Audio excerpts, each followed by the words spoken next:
আমি এখন রয়েছি পুরুলিয়ার তুরগা জলপ্রপাতে। এই জলপ্রপাতটা কিন্তু ভীষণই সুন্দর। যদি তোমরা কেউ পুরুলিয়া যাও অবশ্যই মিস করবে না। তবে হ্যাঁ, এই জলপ্রপাতে নামতে গেলে একটু হাইকিং করতে হবে। মেন রাস্তা থেকে ভেতরের দিকে একটু নিচে নামতে হবে, পাহাড়ি এবড়ো খেবড়ো রাস্তা দিয়ে একটু নিচের দিকে নামতে হবে। যারা হাইকিং ভালোবাসো, প্রকৃতি ভালোবাসো, নেচার ভালোবাসো, তাদের ভালোই লাগবে। আর এই যে জলপ্রপাতটা দেখতে পাচ্ছ না, এটা পুরো সুন্দর একটা জায়গায় অবস্থিত। চারিদিকে ঘন জঙ্গল, শাল, সেগুন, মহুয়া গাছের পুরো জঙ্গল। আর এই জঙ্গলের মাঝেই অবস্থিত হচ্ছে এই তুরগা জলপ্রপাত। এই ঝর্ণার কাছে পৌঁছানোর পথটা কিছুটা দুর্গম হলেও কিন্তু প্রকৃতির সৌন্দর্য দারুণ, অপূর্ব সৌন্দর্য।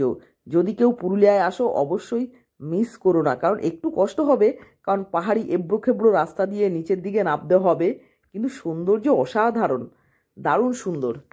তো আমি পুরুলিয়ার এই তুরগা ওয়াটারফলসের সামনেই রয়েছি, কিছু ভিডিও তুলছি, দেখছি, সুন্দর প্রকৃতিকে দেখছি, আর তোমাদেরকে একটু দেখানোর চেষ্টা করছি